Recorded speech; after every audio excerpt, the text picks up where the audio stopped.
সুপ্রিয় দর্শক মণ্ডলী, সেভেন রিংস সিমেন্ট ফ্রন্টলাইনে স্বাগত জানাচ্ছি আপনাদের সবাইকে। দর্শক মণ্ডলী, আমাদের সঙ্গে রয়েছেন জাতীয়তাবাদী গণতান্ত্রিক আন্দোলনের চেয়ারম্যান ববি হাজ্জাজ। ববি, আপনাকে স্বাগত জানাচ্ছি। এরপর আছেন রাকিব আল হাসান, ইউথ লিডার ও রাজনৈতিক বিশ্লেষক। রাকিব, আপনাকেও স্বাগত জানাচ্ছি। ধন্যবাদ। ববি হাজ্জাজ, আপনি জানেন যে এই গত 24 ঘন্টায় শিরোনাম বদলে গেছে।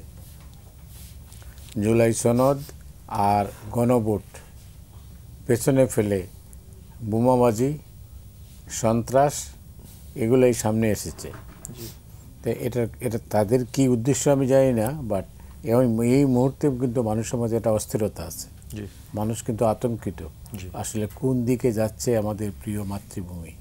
তো আপনি তো একজন রাজনৈতিক সচেতন মানুষ, রাজনীতি করেন, রাজনৈতিক নেতা, আইনেরও লোক, আপনি কি দেখছেন ভবিষ্যৎ? জি, ফার্স্ট অ্যান্ড ফরমোস্ট মোটিভে আপনাকে অসংখ্য ধন্যবাদ। আপনি আমার সহ আলোচক সহ বাংলা ভিশন এবং ফ্রন্টলাইনের সকল দর্শককে আমার সালাম এবং শুভেচ্ছা। আমরা আসলে খুবই টালমাটাল একটা অবস্থায় চলে এসেছি।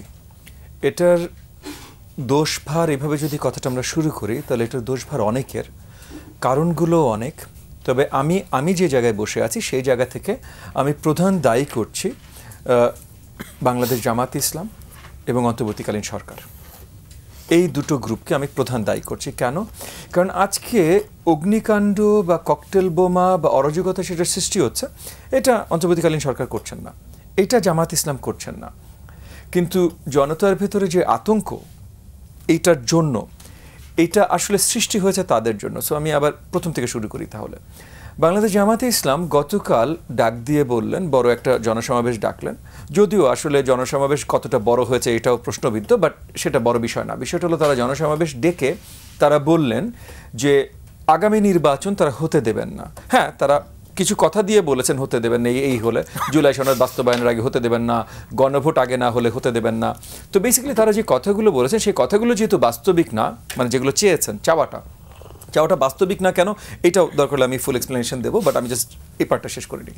সো চাওয়াটা যেহেতু বাস্তবিক না, তাহলে তারা বলছে তাদের অবাস্তবিক চাওয়াটা না মেটাতে পারলে তারা নির্বাচন হতে দেবে না। সো তারা নির্বাচন আটকে দিতে চাচ্ছে।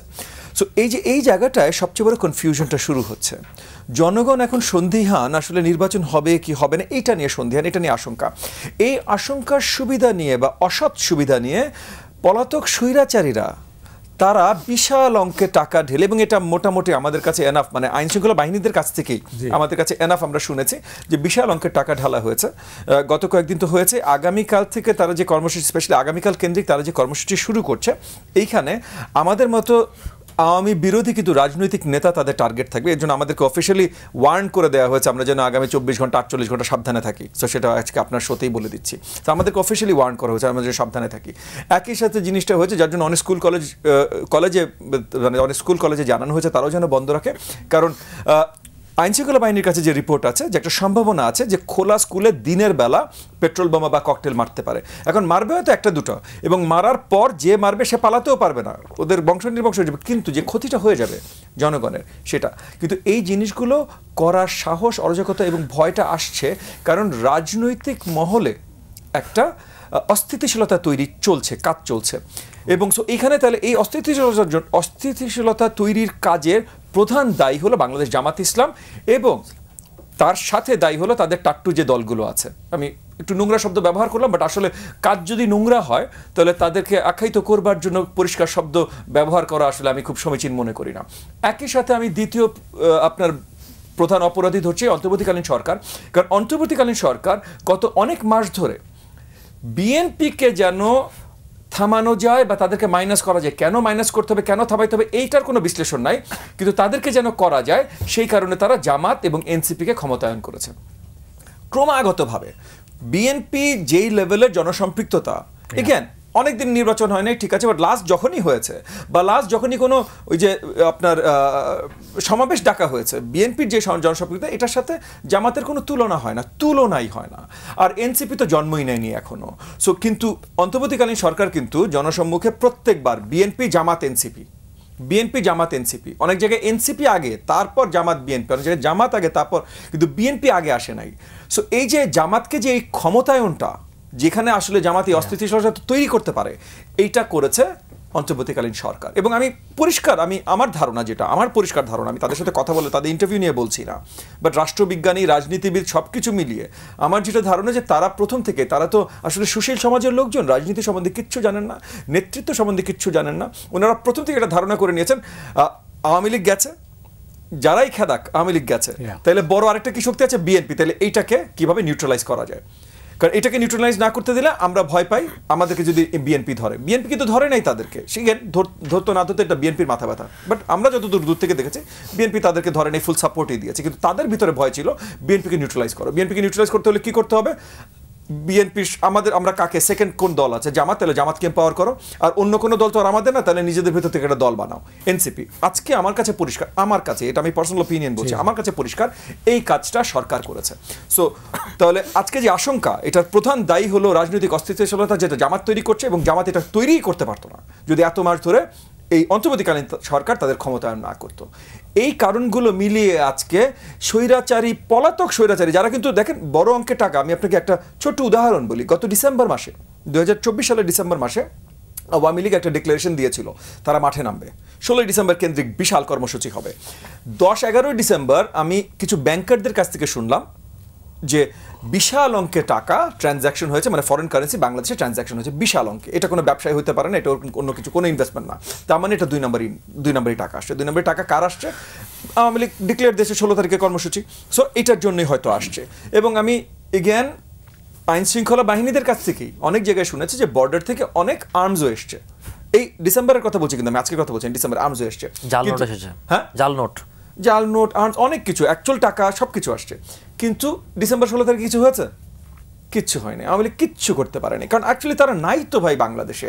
পলাতক কিছু, মানে এমনি সব পলাতক, কিছু কর্মী আছে অল্প কিছু, যারা লুকিয়ে লুকিয়ে কোনো মতো একটু অরাজকতা সৃষ্টি করতে চেষ্টা করছে, আর বাকি আছে টাকা সন্ত্রাসীদের দিয়ে আপনি সন্ত্রাস করাতে পারেন। যেমন মনে করেন গতকাল রাতের অনেকগুলো ভিডিও আসছে, পেট্রোল বোমা মারছে, এটা মারছে। আপনার মনে হয় এরা ছাত্রলীগ যুবলীগ কর্মী না? এরা সন্ত্রাসী, এরা পিওর সন্ত্রাসী। টাকা দিবেন, মারবে, অন্য কেউ টাকা দিলে অন্য কাউকে মারবে। এই কাজগুলো আওয়ামী লীগ করছে। এই কাজগুলো বন্ধ করা খুব বেশি মুশকিল না, আইন শৃঙ্খলা বাহিনীর জন্যও না, আমাদের জন্য না। প্রবলেমটা ওদের থেকে অনেক বড় প্রবলেম হলো রাজনৈতিক অস্থিতিশীলতা, যেটা সরকার এবং জামাত মিলে তৈরি করেছে। অনেক ধন্যবাদ রাকিব। ববি হাজ্জাজের বিশ্লেষণ শুনলেন, আপনার বিশ্লেষণ কি? জি, আপনাকে ধন্যবাদ। বাংলা ভিশনের ফ্রন্ট লাইনে দর্শক শ্রোতামণ্ডলী এবং আমার সহ আলোচককে সালাম এবং শুভেচ্ছা। রবার্ট ফ্রস্টের একটা বিখ্যাত কবিতা আছে, the road not taken, Bangla অর্থ হচ্ছে সন্ধিক্ষণে দাঁড়িয়ে থাকা। আমাদের দেশের ভাগ্য, আমাদের দেশের বর্তমান, ভবিষ্যৎ দুটাই কিন্তু এখন একটা সন্ধিক্ষণে দাঁড়িয়ে আছে। ওখানে কবিতার কয়েকটি লাইন আছে, 2টি পথ আলাদা হয়ে গেছিল মনের ভেতর, আর আমি সেই পথটি বেছে নিয়েছিলাম যেটিতে কম লোক গেছে, এবং সেটি আমার ভাগ্য পরিবর্তন করেছে। তো এই সরকারের সামনে অনেক সুযোগ ছিল, কিন্তু সরকার শেষ মুহূর্তে এসে প্রিপ্ল্যান্ড আকারে যেটি করতেছে, সেটা আসলে আমাদের দেশের ভাগ্যে নিয়ে চিনি মেরে খেলা হচ্ছে।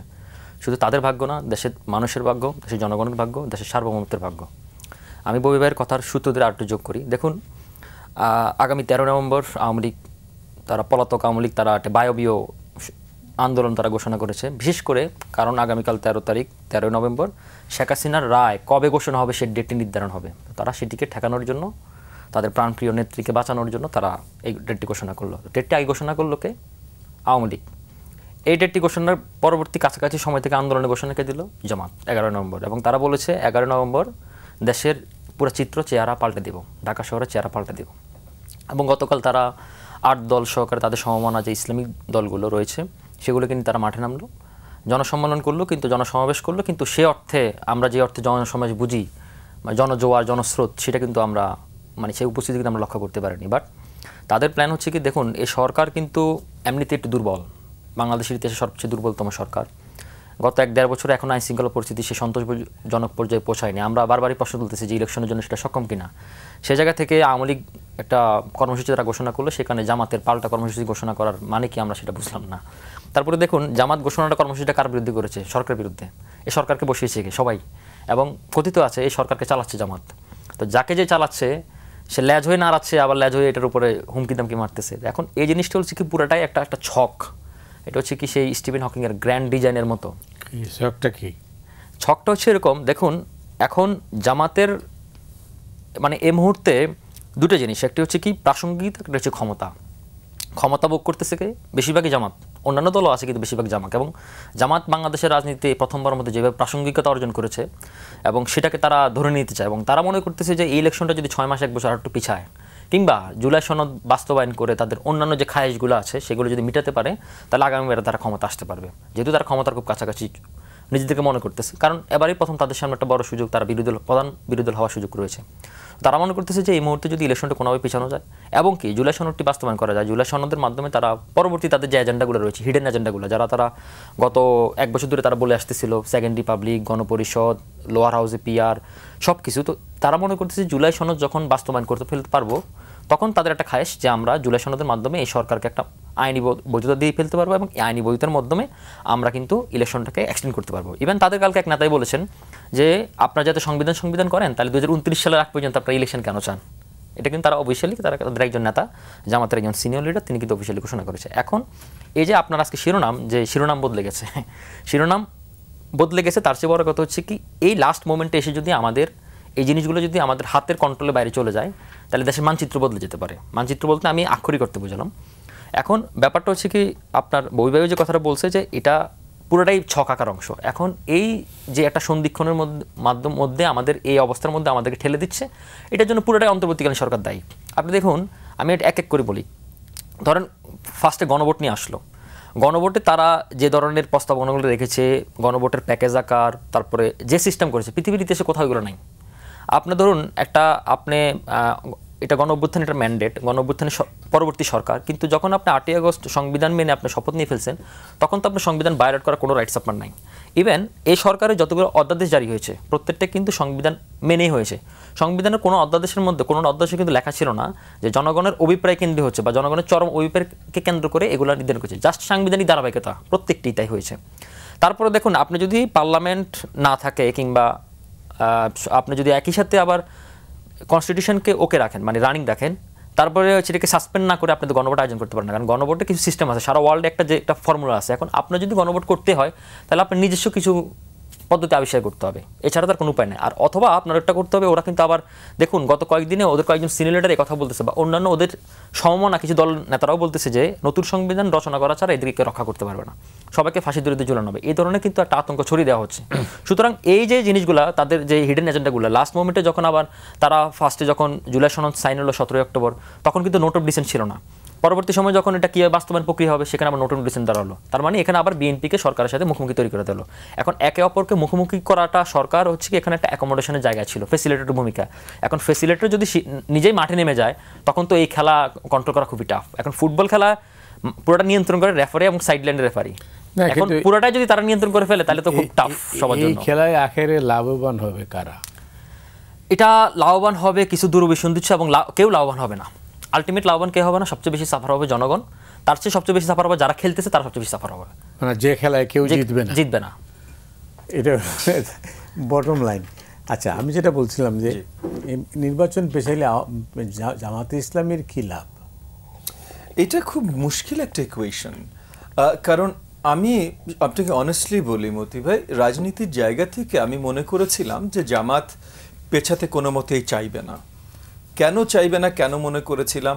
নির্বাচন পেছালে অবভিয়াসলি এই যে অন্তর্বর্তীকালীন সরকার এখন যেটা আছে, এই কাঠামোতে এই সরকার থাকার সম্ভাবনা খুব কমে যায়। এক তো আমি ভেতরে যাদের কাছ থেকে যাদের সাথেই কথা বলেছি, সবাই পরিষ্কার করেছে যে ডক্টর মোহাম্মদ ইউনূস একদম পরিষ্কার করে দিয়েছেন ফেব্রুয়ারির পর উনি থাকবেন না। তো ফেব্রুয়ারির পর উনি না থাকলে যে সরকারটা আসলে শুধুমাত্র তার নামে টিকে আছে, সেই সরকার টিকে থাকতে পারবে এটা মুশকিল হয়ে যায়। আর এই অন্তর্বর্তীকালীন সরকার যেটা মনে করেন অ্যাকচুয়ালি বাংলাদেশ জাতীয়তাবাদী দল এবং দলের অ্যাক্টিং চেয়ারপারসন যারা তারেক রহমান অনেকবার বলেছেন, এবং আমি এগ্রি করি তার সাথে, তার জন্য রিপিট করলাম যে এই সরকারকে কোনোভাবে ফেল করতে দেয়া যাবে না। কিন্তু উনি না থাকলে আর এই সরকার নাই, কিন্তু এই সরকার ফেইলিয়ার।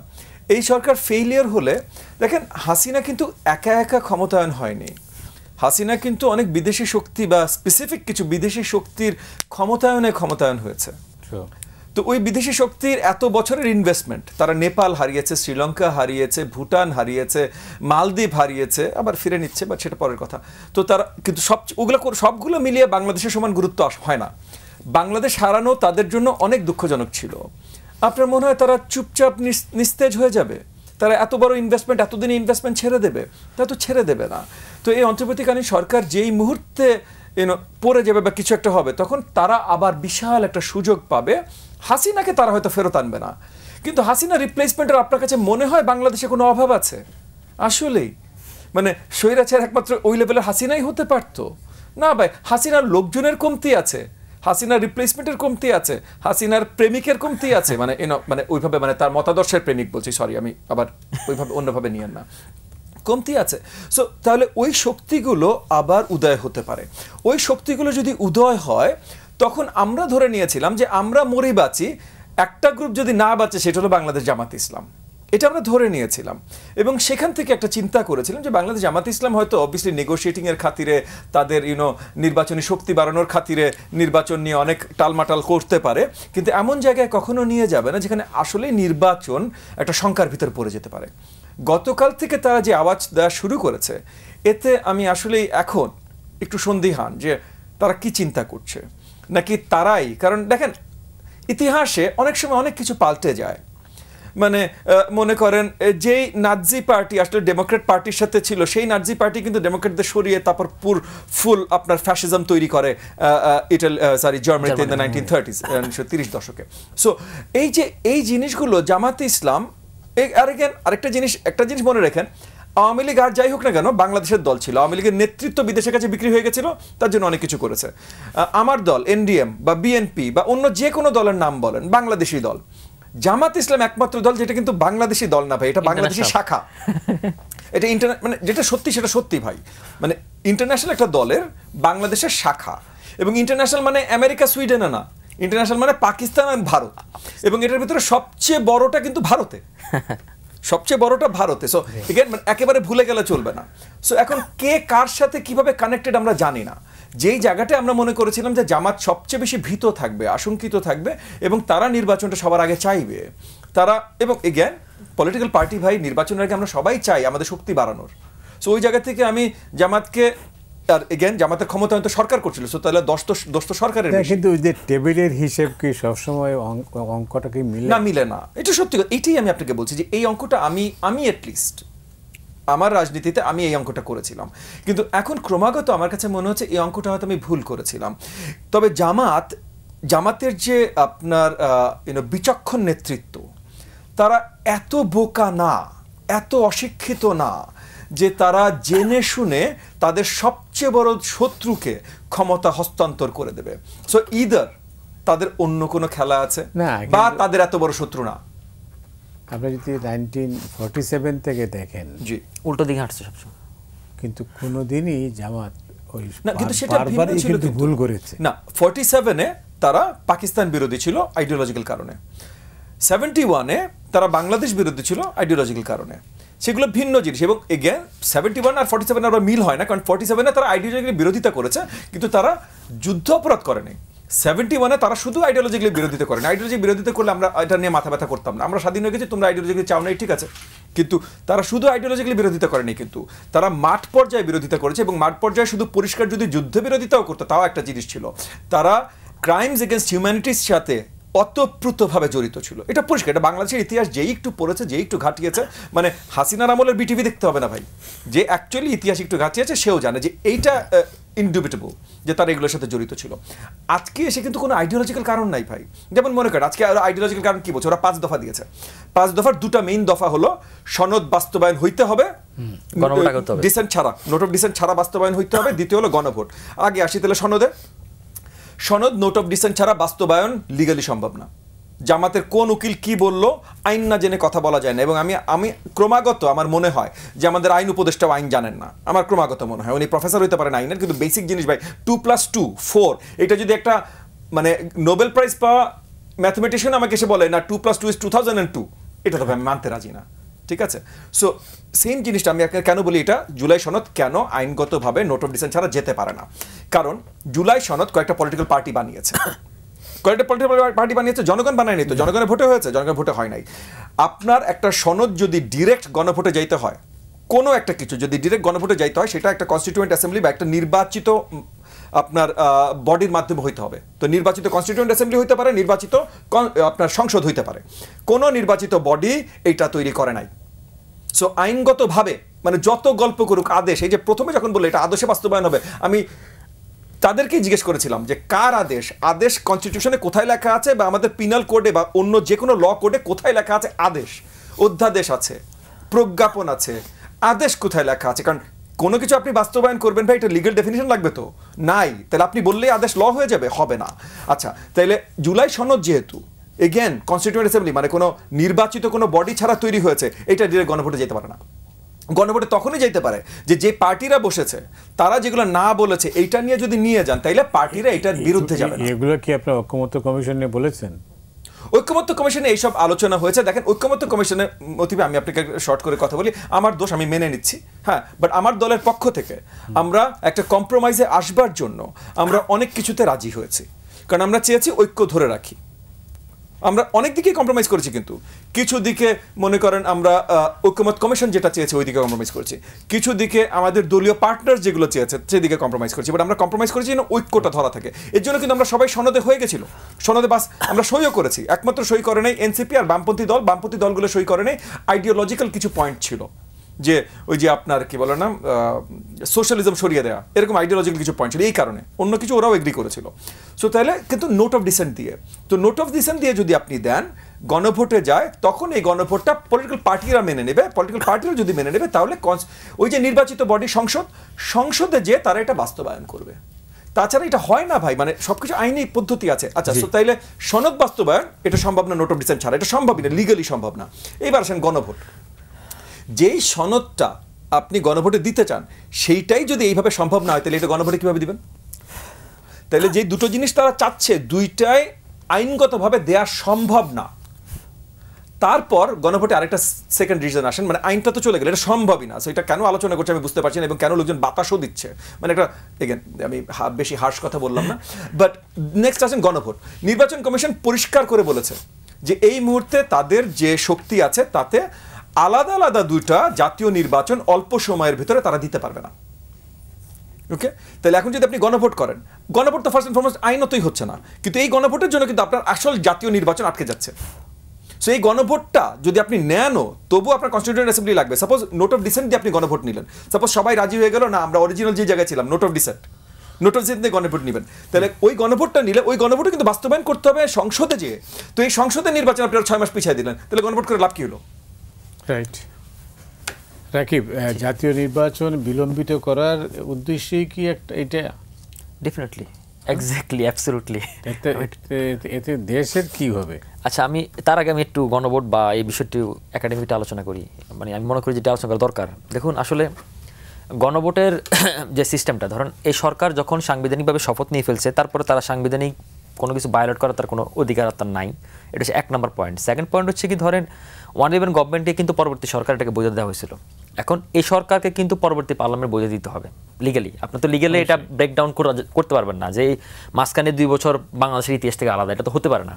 তো সরকার পরবর্তী সরকারটাকে বোঝা দিবে। এখন গণভোটের সিস্টেমটা হচ্ছে কি, আমি আগের পার্টি বলেছিলাম, আপনার যখন পার্লামেন্ট, এখন আপনার আমাদের যে আগে 3টা গণভোটের উদাহরণ রয়েছে, 2টা মিলিটারি শাসন আমলে, একটা জিয়াউর রহমান, একটা এরশাদের আমলে। 2টা আমলে কিন্তু তখন কিন্তু আমাদের কনস্টিটিউশন কিন্তু স্থগিত ছিল, অফ ছিল, তাই না? তখন এখন আপনি কনস্টিটিউশন ওকে রাখতেছেন, আবার গণভোট আয়োজন করতেছেন। গণভোট আয়োজনের সিস্টেমটা হচ্ছে কি, আপনার এই বেসিক জিনিসগুলোকে পার্লামেন্টে আগে উঠবে, উঠার পরে একটা ঐক্যমতের ভিত্তিতে তখন হচ্ছে কি আপনার স্পিকার সাইন করে রাষ্ট্রপতির কাছে যাবে। রাষ্ট্রপতি যদি মনে করে যে রাষ্ট্রের মৌলিক কোনো বিষয়তে আমরা এখানে চেঞ্জ আনতেছি, তখন আমরা এটাকে গণভোটে যেতে পারি, ইটস ওকে। তখন তিনি একটা নির্বাচন কমিশনকে বলবেন, গণভোট আয়োজন করবে। এখন আপনি দেখেন, এই ঐকমত্য কমিশন বলেন, এই সরকার বলেন, তার কোনো এখনো লিগেলি তার কোনো বৈধতা নাই, সে কীভাবে একটা গণভোট আয়োজন করে? তারপর হচ্ছে দেখেন, এই গণভোটে আপনার 84টা হচ্ছে প্রস্তাব সরাসরি, 60টা অঙ্গীকারনামা, টোটাল 91টা, তাই না? এখন এই 84টা প্রস্তাবের মধ্যে 48টা টোটালি সাংবিধানিক রিলেটেড, সংবিধান রিলেটেড। এখন এই সংবিধান রিলেটেড আপনি গণভোটে দিয়ে দিবেন, এগুলা হাস্যকর না? মানে দিস ইজ সো ফানি। আপনি পৃথিবীর ইতিহাসে যতগুলা দেশে, এখন অনেকে, মানে আমি বুঝি না, কিছু বিশেষ দল আছে, তারা নাম অ্যাডভোকেট, ব্যারিস্টার, ডক্টরেট, তার বেসিক জিনিসগুলো বোঝে না। তারা বারবারই বলে যে পৃথিবীতে অনেক দেশে তো আপনার লিখিত সংবিধান নেই। আরে ভাই, তার তো লিখিত সংবিধানে নাই, এটা আমরা জানি। এখন বলছে সংবিধান কেন থাকা লাগবে? কালকে একজন আমার সাথে বলছে কেন সংবিধান থাকা লাগবে? মানে এরা কি বলে না বলে বুঝে শুনে বলে না। এখন ব্যাপারটা হচ্ছে, ধরুন এরা যে বলতেছে, আমি একটা আতঙ্কের কথা বলি। এবার কিন্তু সবাই কিন্তু একটা বিষয় একমত যে স্বাধীন বিচার বিভাগ, তাই না? আপনি যদি স্বাধীন বিচার বিভাগ করেন, হাসিনা লাগবে না, নেক্সট পার্লামেন্ট যে বিচার বিভাগ আসবে সেই বিচার বিভাগ এগুলো সবগুলো ঘোষণা করে ফেলতে পারবে, কারণ প্রত্যেকটার মধ্যে আপনি গোজামিল দিয়ে রাখতেছেন। এখন গোজামিল দিয়ে একটা রাষ্ট্র চলতে পারে না, রাষ্ট্র একটা পুতুল খেলা না। ধরেন আপনি একটা মাটি দিয়ে আপনি একটা পুতুল বানালেন, আপনি তার মতো করে আপনি সাইজ দিলেন, তারপর তাকে প্রাণ দেওয়ার চেষ্টা করলেন, এটাকে আপনি এই জুলাই সনদকে কীভাবে প্রাণ দিবেন? তারপরে বলতেছে যে জুলাই সনদ, আপনি দেখেন আমাদের এই যে সংবিধান, আমাদের সংবিধান কিন্তু 17টা সংশোধিত হয়েছে, তাই না? পৃথিবীতে সবচেয়ে বেশি হয়েছে ডোমিনিকান রিপাবলিক 32 বার, ভেনেজুয়েলা 26 বার, আমেরিকা 27 বার, আপনার ল্যাটিন আমেরিকার প্রত্যেকটা দেশে অ্যাভারেজে 8, 9 বা 10 বার করে হয়েছে। এখন আমাদের কিন্তু সংবিধান, আপনার যে সংবিধানে আপনার নতুন কোনো আইন যোগ করা এবং আইন সংশোধন করা বিধান কিন্তু সংবিধান আছে, 72 সংবিধানে আছে। আর্টিকেল 65-এ আপনি নতুন কোনো আইন যোগ করতে পারবেন, যেমন আমাদের হচ্ছে নিরাপদ সড়ক আইন, মাদকদ্রব্য আইন, শিশু অধিকার আইন, নারী নির্যাতন আইন, সব কিন্তু আমাদের যোগ করা হয়েছে। তারপরে 141 দ্বারা আপনি কিন্তু 2/3 দিয়ে আপনি কিন্তু আইন সংশোধন করতে পারেন পার্লামেন্টে, যেগুলো হয়। এখন আপনার এই বিধান তো আপনার মধ্যে রয়েছে, তারপরে এখানে আপনার কীভাবে বলেন সাংবিধানিক সংস্কার কমিশন আপনি করবেন? মানে হু আর ইউ, আপনি কে? মানে তারপর আবার বলতেছে যে তাহলে এই যে আপনি এটা করতেছেন, এটা কি 18তম সংবিধান সংশোধন হবে, নাকি এটা আবার বলতেছে জুলাই সনদকে এটা ঢুকানো হবে? তাহলে ঢুকালে তো আপনি তাহলে সংবিধানটা উপর রাখতেছেন, তাহলে এটার আসলে মানে মাজাটা কি, এটা তো আমরা বুঝি না, এটা তো তারা ক্লিয়ার করতে পারতেছে না। এখন এই লাস্ট মোমেন্টে আইসা আমি ঐক্যমত কমিশনে যারা পার্টিসিপেট করছে তো সবার সাথে তো টক শোতে সবার সাথে দেখা হয়, কথাবার্তা হয়। মানে এখানে জনাব আলী রিয়াজকে অনেকে পরামর্শ দিয়েছিল যে বসনিয়া, ইরাক, সুদান, তারা যেভাবে তাদের দেশের এই ক্রান্তিকালীন সময়ে যে এই জিনিসগুলোকে কীভাবে সর্ট আউট করছিল পরামর্শ নেওয়ার জন্য, বৈদেশিক কিছু পরামর্শ নেওয়ার জন্য, উনি নিজের মতো করে এগুলো করছে। এখন করার পরে দেখুন উনি এগুলো সবার উপর চাপিয়ে দিয়ে উনি চলে গেল। এখন এটা পরিণতিটা কী? তারপর আরও হাস্যকর ব্যাপার দেখেন, মানে এই সরকার যে একটা গোদামিলের সরকার, আপনাকে আমি মজার কাহিনী বলি। সেটা হচ্ছে কি, যখন ঐক্যমত কমিশনের ফাইনাল মিটিংটা শেষ হলো না, তখন সব বিষয় ঐক্যমত কমিশনের সবাই একটা ফটো সেশন করলো। ফটো সেশন করে প্রধান উপদেষ্টার ফেসবুক পেজ থেকে, মানে চিফ অ্যাডভাইজারের ফেসবুক পেজ, সেখান থেকে ওটাকে থ্যাংক ইউ দিল সবাইকে। থ্যাংক ইউ উনি কাকে দিলেন? উনি আবার বললেন আপনারা সবাইকে ঐক্যমত নিয়ে আসলেন, এখানে আপনাকে থ্যাংক ইউ দিলেন, কারণ নিজেকে থ্যাংক ইউ দিলেন, কারণ এই ঐক্যমত কমিশনের সভাপতি কিন্তু উনি, তাই না? এখন নিজেকে নিজে থ্যাংক ইউ দিচ্ছেন, আবার নিজেরা আরেকজনের উপর চাপিয়ে দিচ্ছেন। তারপর আবার নোট অফ ডিসেন্ট, এখন দেখুন নোট অফ ডিসেন্টটা যেটা বলছে, নোট অফ ডিসেন্টটা কিন্তু আবার এখানে বিএনপিকে স্টিগমাইজ করা হয় যে নোট অফ ডিসেন্টটাকে বিএনপি দ্বিমত করতেছে। বিএনপিতে একবারও দ্বিমত করে নাই, বিএনপি ভিন্নমত পোষণ করছে। এখন দেখুন এখানে 6-7টা মেজর যে জিনিসগুলো আমি প্রত্যেকটা পড়ে দেখলাম, একটা হচ্ছে কি আমার কাছে মনে হয় যে বিএনপি ছাড় দিতে পারতাম। আমি বারবারই আপনার সাথে অনেকবার বলেছিলাম যে আপার হাউসে পিয়ার নিয়ে, আপার হাউসের পিয়ারে মানে বিএনপি যেটা চাচ্ছেন নারীদের মতো করে যে যদি ওই আসন ভিত্তিক তারা পেয়ে যাবে। আর ইউজুয়ালি আপার হাউসের পিয়ারটা সংখ্যানুপাতিকে হওয়া উচিত, তাহলে একটা চেক অ্যান্ড ব্যালেন্স হয়। আর বাকিগুলো যেগুলো দেখছে, ধরুন আপনার রাষ্ট্রপতির ক্ষমতা কতটুকু, রাষ্ট্রপতিকে আপনি ক্ষমতায়ন করবেন, কিন্তু রাষ্ট্রপতি প্রাইম মিনিস্টারের সাথে পরামর্শ করবে না, একটা দলের আপনার চিফ কে হবে এটা আপনি নির্ধারণ করে দিচ্ছেন। তারপরে এই যে কমিশনগুলো গঠন করবেন দুদক, এখানে আপনার সরকার দলে থাকবে 1 জন, বিরোধী দলে 3 জন, 5 জন, মানে এটা তো খুবই আনফেয়ার। বিএনপি বরং এটা বলেছে ইকুয়াল থাকুক, আর আপনি নিরপেক্ষ কাউকে নিয়োগ দেন, তাই না? তারপরে প্রধান বিচারপতি নিয়োগ, তত্ত্বাবধায়ক সরকার নিয়োগ। এখন মানে এরা এমনভাবে জিনিসগুলোকে পোট্রে করতেছে যে জিনিসটা হচ্ছে বাংলাদেশে যে সরকারে যায় সে খারাপ, আর যে বিরোধী দল সে ফেরেস্তা। এখন এই যদি আপনি এটা মানেন, আপনি কোনোদিন রাষ্ট্র চালাতে পারবেন না। মানে এই ঐক্য মানে নোট অফ ডিসেন্ট যদি পাস হয়ে যায় এবং পরবর্তী যে কোনো সরকার আসে, বাংলাদেশে ডোনাল্ড ট্রাম্প আসলে সরকার চালাতে পারবে না, জো বাইডেন আসলে সরকার চালাতে পারবে না। কারণ কি আপনি বলি, আমি আর উদাহরণ দিই আপনাকে। ধরেন আমাদের যে এই জুলাই বিপ্লবটাকে সেটাকে তুলনা করা হয় জেসমিন বিপ্লব বা আরব স্প্রিংয়ের সাথে। আরব স্প্রিংয়ের পরে সবচেয়ে উদাহরণ যেটা টানা হয় তিউনিসিয়া 2014 সালে তারা নতুন সংবিধান রচনা করেছিল, 2015 সালে সেটা নোবেল পুরস্কার পেয়েছিল, এবং তারা এত মেসিভ সংস্কার এনেছিল, মনে করেছিল যে এবার তারা গণতান্ত্রিক প্রক্রিয়ায় ফিরে যাচ্ছে। কিন্তু 2015 থেকে 21 সাল পর্যন্ত যখন আবার কায়েস সাইদ ক্ষমতা নিল, তারা মনে করতেছে যে অতি সংস্কার কারণে এটা আবার ব্যাকফায়ার করেছে, এটা বুমেরাং হয়ে গেছে, রাষ্ট্র চলতেছে না। এখন নতুন এই যেটা নোবেল পুরস্কার পেয়েছে যে সংবিধান, সেই সংবিধানকে ওনারা ছুড়ে ফেলে দিচ্ছে। সুতরাং আপনারা যেগুলো করতেছেন এগুলো তো কোনো না কিছু আপনার সাস্টেনেবল কিছু করতে হবে। আমি আরেকটু উদাহরণ আপনাকে দিই। ধরুন হচ্ছে কি, আপনার আমাদের যখন আমাদের মতো দেশগুলো, থার্ড ওয়ার্ল্ড কান্ট্রির দেশগুলো যখন বিদেশ থেকে লোন নেয় আইএমএফের কিন্তু খুব কড়া শর্ত থাকে যে আপনার ভর্তুকি বন্ধ করতে হবে, রাজস্ব বাড়াতে হবে, অনেক কিছু করতে হবে, তাই না? এখন এগুলো কি আমাদের সরকার সব কিছু, যে কোনো আমাদের মতো দেশগুলো কি সব মানতে পারে? সব তো মানতে পারে না। সব মানলে আপনার হবে কি, মানে ট্যাক্স দিয়ে দিতে আমরা মারা যাবো। আবার হবে কি, এরকম হবে যে ধরেন আপনার 10 টাকা ইনকাম 5 টাকা ট্যাক্স দেওয়া লাগতেছে বিদেশের মতো, 50%, 45%। আবার এরকম হবে, ধরেন আপনার পেট্রোলিয়াম তেলের দাম হবে 1 লিটারে 500 টাকা, তো আমাদের দেশ সরকার তো চালাতে পারবে না। তারপর কৃষকের সারের দাম হবে 500 টাকা, তো এইটা তো আপনার দেশ চালাতে পারবে না। সুতরাং আমাদের সোশিও ইকোনমিক ব্যবস্থাকে সামঞ্জস্য রেখে আপনার সবকিছু পরিবর্তন করতে হবে, এবং এই পরিবর্তনটা ধীরে ধীরে করতে হবে, আপনি কারোর উপর চাপা দিতে পারবেন না। অনেক ধন্যবাদ আপনাকে ববি হাজ্জাজ। আমি আপনার কাছে আসছি, আমি একটা বিরতি নিই। দর্শক, আমরা বিরতিতে যাচ্ছি, ফিরছি খুব তাড়াতাড়ি, আমাদের সঙ্গেই থাকুন।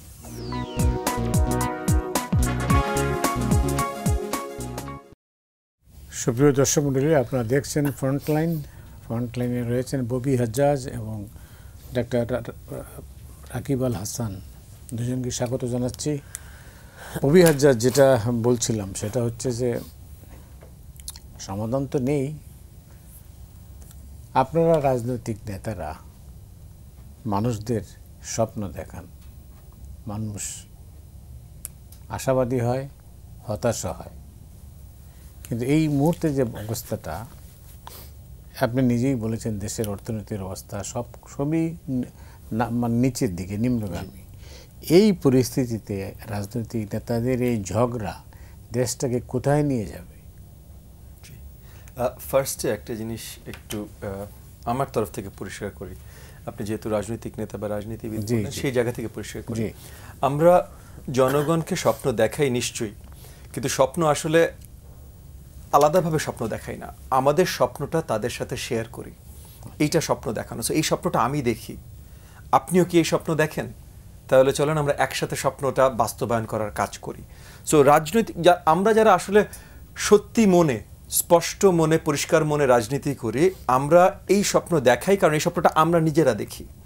তারপর আবার অনেক ধরনের রাজনীতিবিদ আছে যারা নিজেদের ফয়দার জন্য, জনগণকে ভুল পথে নেবার জন্য অনেক ধরনের স্বপ্নর গল্প শোনায়। সো স্বপ্ন দেখানো, স্বপ্ন দেখা আর স্বপ্নর গল্প শোনানো, এটা দুটো ভিন্ন গ্রুপ। আমাদের দেশে অত্যন্ত দুর্ভাগ্য আমাদের, কিন্তু আমাদের দেশে ওই যে স্বপ্নর গল্প শোনানো অনেক রাজনৈতিক নেতা বা ওই জাতের রাজনৈতিক নেতা অনেক সময় সামনে চলে আসতে পারে এবং আসে। আজকেও হয়তো এই ধরনের অনেকে আছে, আমি জানি না। তো ওই জায়গা থেকে যদি আমরা আলোচনাটা শুরু করি, আপনি বলেন রাজনৈতিক নেতাদের ভিতরে কোন্দল, রাজনৈতিক নেতাদের ভিতরে কোন্দল থাকতেই পারে, কিন্তু যদি সত্যিকার অর্থে তারা জনগণের জন্য রাজনীতি করে, তাহলে তাদের ভেতরের কোন্দলে জনগণ কখনো আহত হবে না। তাদের ভেতরের কোন্দলে জনগণের আরো ফয়দা হতে পারে, যে আমি জনগণের জন্য আরো বেশি করতে চাই, আরেকজন আরো বেশি করতে চাই, আমার স্বপ্নটা, এবং জনগণ তখন ওই যে চয়েসটা পাবে, যেটা ভোটে তারা বাস্তবায়ন করতে পারে। সেই চয়েসটা তো লক্ষ্যচ্যুত হয়ে যাচ্ছেন। না, এটাই মানে আপনারা কারা। সো আপনি যখন বললেন ওই যে স্বপ্ন দেখানো রাজনৈতিক নেতা, এই কারণে আমি এটা পরিষ্কার করতে চেষ্টা করলাম যে সবাই স্বপ্ন দেখানো রাজনৈতিক নেতা না, তো অনেকে গল্প শোনানোর। সো আজকে এই যে যেখানে আপনাকে আমি একটু আগেই আমাদের এই যে বিরতির আগেই পরিষ্কার করলাম যে বাংলাদেশ জামাত ইসলাম এবং তার সাথে আরো 8টা দল, আরো 7টা দল, সরি তারা টোটালি বোধহয় 8টা দল, হ্যাঁ 8টা দল মিলে, এই 8টা দলের কার কি পরিচিতি আছে এটা নিয়ে আমি আলোচনা করবো না, কারণ এই 8টা দলের কাউকে আমি নিন্দাও করতে চাইনি। এই 8টা দলের ভেতরে অনেকে আছেন কিন্তু জামাত ছিল না অনেক সময়, কিন্তু এটা দলের কয়েকটা দল আছে যারা আসলেই কিন্তু আন্দোলনে আমাদের সাথে ছিল মানে পাশে ছিল, তাদের ধরে নিয়ে গেছে, আমরা হয়তো পার পেয়ে গেছি, দুবার আমরা ধরে নিয়ে গেছে, তারা পার পেয়ে গেছে, কিন্তু পুরোপুরি অতপ্রতভাবে আমাদের সঙ্গে ছিল। সেই শ্রদ্ধার চোটে আমি আজকে তাদেরকে ছোট করে বলতে চাই না, যদিও আজকে তারা ছোট করে বলার মতো কাজ করছে এইটার সাথে থেকে। সো তারা যে 5 দফা দাবি নিয়ে নেমেছে, এর মধ্যে যে মেইন 2টো দফা, কারণ বাকি 3টা আসলে জাস্ট কথার কথা দফা, মেইন দফা কিন্তু যে 2টো, যেটা নিয়ে আমরা বৃহত্তর আলোচনা করেছি, এটা আইনগতভাবে সম্ভব না, কনস্টিটিউশনালি সম্ভব না, প্র্যাকটিক্যালি সম্ভব না। তাহলে এগুলো নিয়ে তারা যদি জনগণের কাছে বারবার যাচ্ছে যে না দেখো এইটা হলো স্বপ্ন, এইটাতে সুন্দর বাংলাদেশ হবে, তাহলে তারা কি আসলে তারা স্বপ্ন দেখে দেখাচ্ছে, না ওই যে স্বপ্নর গল্প শোনাতে চেষ্টা করছে? এখন আমি বিশ্বাস করি যে আমরা যদি আমাদের কাজগুলো ঠিকভাবে করি, তাহলে এই যে গল্প, স্বপ্নর গল্প যে জনগণকে শোনাচ্ছে, যে এটা এগেন আমি অসম্মান করতে চাই না, তবু একটা কথা বলে একটা শব্দ ব্যবহার করি, ভাওতাবাজি। এই যে ভাওতাবাজি স্বপ্নের গল্প, এই ভাওতাবাজিটা আমি বিশ্বাস করি যে জনগণ খুব সহজেই এটার ভেতর থেকে তারা খোলাসাভাবে দেখতে পারবে। আমি গত পরশুদিন অনেস্টলি আপনাকে বলি, একজন অত্যন্ত বিজ্ঞ, খুবই সিনিয়র একজন শিক্ষক, রাষ্ট্রবিজ্ঞানের শিক্ষক, রিটায়ার্ড, এবং অত্যন্ত, মানে আমি নাম বলবো না, কারণ নাম বললে শুধু আপনি তো চিনবেনই, শ্রোতারাও চিনবে, তার জন্য আমি নাম বলবো না। আমি একটা আর্টিকেল লিখেছিলাম কয়েকদিন আগে যে নির্বাচনটা অত্যন্ত গুরুত্বপূর্ণ এবং কেন গুরুত্বপূর্ণ এগুলোর বিশ্লেষণ দিয়ে। তো উনি আমাকে ওটা পড়ে উনি আমাকে মেসেজ ব্যাক করেছিলেন যে হ্যাঁ ঠিক আছে, নির্বাচন গুরুত্বপূর্ণ, কিন্তু তার আগে গণভোট হইতেই হবে, গণভোট ছাড়া কোনো নির্বাচন না, পিরিয়ড, মানে একদম পিরিয়ড, কথাই বলবো না। এখন উনি আমার অনেক মুরব্বী, উনি আমাকে এরকম শক্ত কথা বলতেই পারেন, বাট উনি ওই জায়গা থেকে এই জিনিসটা বিশ্বাস করছে। এখন ওনাকে আমি অবভিয়াসলি কল ব্যাক করবো না বা ওনার বাসায় হাজির হয়ে যাবো না যে শুনেন আপনি এত মুরব্বী কিন্তু দেখেন এই জিনিসগুলো আসলে বাস্তবিক না। আপনি তো রাষ্ট্রবিজ্ঞানী, আপনি তো রাষ্ট্রবিজ্ঞান পড়িয়েছেন, বড় বিশ্ববিদ্যালয় 30-40 বছর পড়িয়েছেন, আপনার সবার আগে এটা বোঝার কথা। তো অনেকে আসলে এই জিনিসগুলো থেকে পথচ্যুত হয়ে গেছে। এগুলোকে আমরা আইভরি টাওয়ার সিনড্রোম বলি।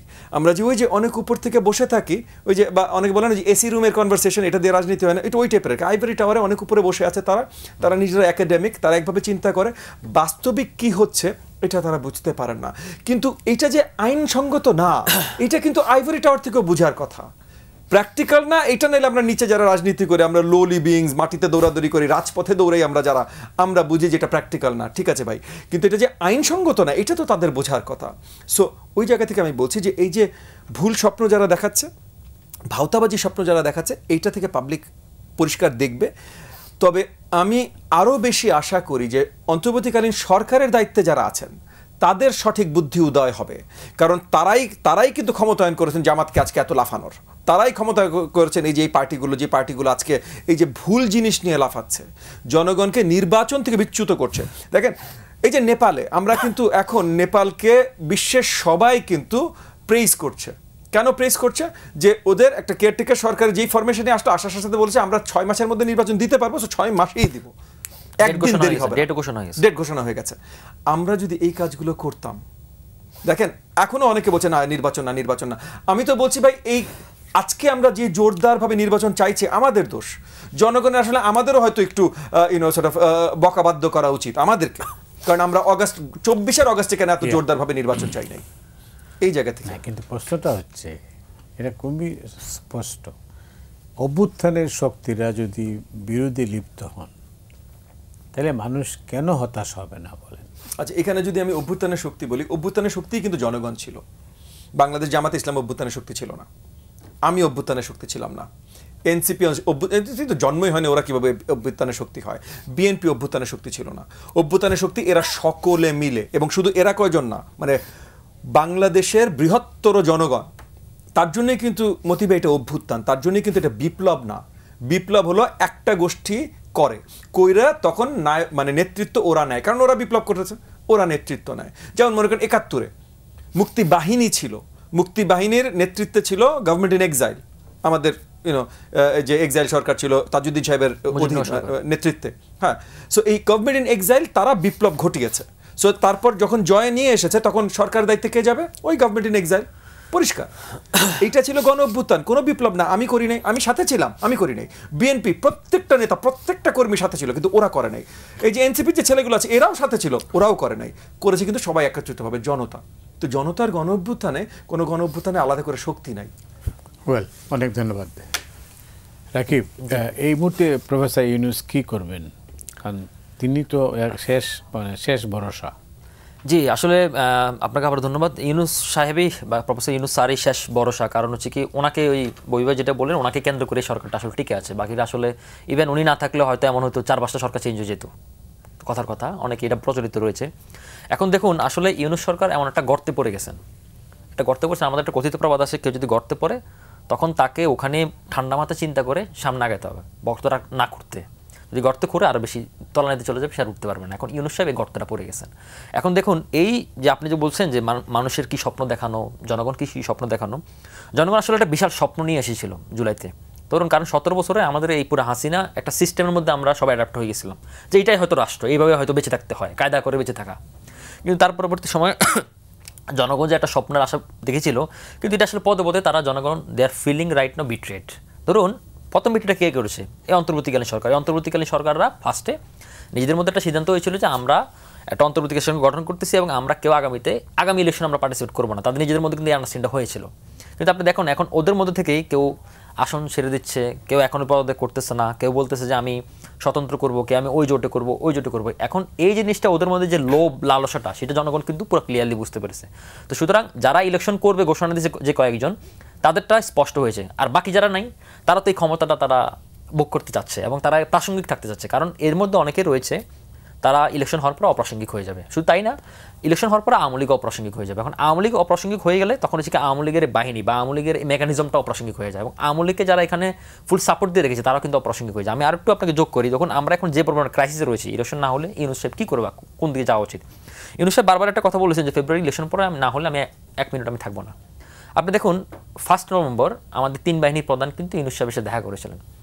সেখানে ওনাকে সশস্ত্র বাহিনী দিবস 21 নভেম্বর এটা দাওয়াত দিতে গেছিলেন এবং আইন শৃঙ্খলা পরিস্থিতি নিয়ে আলাপ করেছেন। আমরা জেনেছি সেখানে হচ্ছে কি ধরুন অলরেডি 2-3 দিন আগে ঘোষণা এসেছে 50% সেনা উঠাই নেওয়া হচ্ছে টায়ার্ডনেস বা ওনাদের। এখন দেখুন আমাদের এই 1.5 বছরের মতো সময় ধরে এই আমাদের যারা আমাদের সার্বভৌমত্ব রক্ষা করে তাদেরকে আপনি ট্রেনিং ছাড়া এভাবে সিভিলে রাখছেন, তাদেরকে তো আপনি নষ্ট করে দিচ্ছেন। এখন আমরা কোনো একটা ক্রাইসিসে রয়েছি। আপনি দেখুন আমরা লালমনিরহাট এবং ঠাকুরগাঁও 2টা পুরাতন বিমানবন্দর চালু করতেছি, তাই না? ভালো কথা, আমাদের বিমান বাহিনীকে সক্ষম করবে। পাশাপাশি দেখুন এটার কাউন্টার হিসেবে আপনি দেখুন আমাদের আগরতলায় ইন্ডিয়া কৈলাসহর বিমানবন্দর চালু করতেছে। গত 2 দিন আগে নিউজ এসেছে তারা চোপড়া, বামুনি এবং কিশোরগঞ্জ নতুন 3টা বিমানবন্দর করতেছে। এখন আমাদের তো এমনিতেও ধরুন আমরা একটা প্রতিবেশী দেশের সাথে আমরা, আপনি দেখুন শত্রু মিত্র বদলানো যায় কিন্তু প্রতিবেশী কখনো বদলানো যায় না, এটা হচ্ছে ইউনিভার্সাল ট্রুথ। এখন সেই জায়গা থেকে আমরা তাদের সাথে একটা ওয়ার্কিং রিলেশন রাখবো সমমর্যাদার ভিত্তিতে, কিন্তু তাদের সাথে আমাদেরকে না বুঝে কোনো ট্র্যাপে পড়া যাবে না। আমাদের চারিদিকে যেরকম আমাদের শত্রু খেলে যাচ্ছে, ওই বইবে যেটা বললো যে নেপাল, শ্রীলঙ্কা, ভুটান সবাইকে হারালো বাংলাদেশ। বাংলাদেশ কেন গুরুত্বপূর্ণ এটা তো আপনি বুঝতে পারতেছেন। ধরুন বাংলাদেশকে বলা হয় যে এশিয়া প্যাসিফিকের পুলসিরাত, এখানে আইপিএস, ইন্দো প্যাসিফিক, কোয়াড, বে অফ বেঙ্গল, তারপরে এসে বার্মা অ্যাক্ট, সব আপনি এটার উপরে। এখন এই জায়গার মধ্যে একটা মানে পুলসিরাতের মধ্যে পড়ে আমরা যদি নিজেদের মধ্যে দ্বিধাবিভক্ত থাকি এবং যারা আমাদের দায়িত্ব নিচ্ছে তারা যদি আমাদের এই মিশনটা কমপ্লিট করে না করে যেতে পারে, তাহলে আমি মানে খুব রিস্ক নিয়ে বলতে চাই যদি ফেব্রুয়ারিতে ইলেকশন না হয়, পরবর্তী সিনিয়র আমরা কেউ জানি না। এবং আবার আপনার আগের প্রোগ্রাম মতো আমি রিপিট করি, পোস্ট আপরাইজিং প্রত্যেকটা কান্ট্রি কিন্তু ভবিষ্যৎ খারাপ, আপস অ্যান্ড ডাউন্সের মধ্যে যেতে হয়। আমাদের যদি ফেব্রুয়ারিতে ইলেকশন না হয়, আমি আবার আপনাকে বলি আমরা কিন্তু একটা ছোট হোক বড় হোক আমরা একটা গৃহযুদ্ধে দিয়ে চলে যাবো, এবং এটা আমাদের জাতির জন্য কোনোভাবে ভালো হবে না, আমাদের অস্তিত্ব সংকটের মধ্যে পড়বে।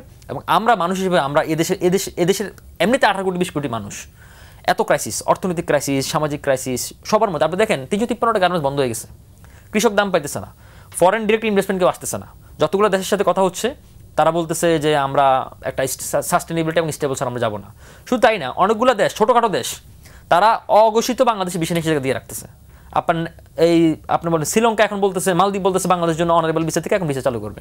সুতরাং আমাদের অবস্থান কোন দিকে চলে গেছে। আপনি দেখুন 2006 সালে খালেদা জিয়া সরকারের সময় বাংলাদেশের পাসপোর্টের মান ছিল 67 নাম্বার ওয়ার্ল্ড র্যাঙ্কিংয়ে, হাসিনার আমল ছিল 97 নাম্বার, ইউনুস সাহেব একটা গ্লোবাল অ্যাম্বাসেডর, ওনার আমল এখানে 100 নাম্বার হয়। তারপর ওনারা দেখুন ওনারা অনেক ফুলজুরি ছড়াচ্ছে, এখন মানুষের জন্য এই ফুলজুরি বিশ্বাস করতে চায় না। আমরা জানি ওনাদের সক্ষমতা খুবই কম, কারণ কেউ আসলে মনে রাখবেন এটা পৃথিবীর কোনো দেশে ইলেকটেড ছাড়া, যার বেশি জনগণ নাই, কোনো দেশ তাকে বিশ্বাস করে না।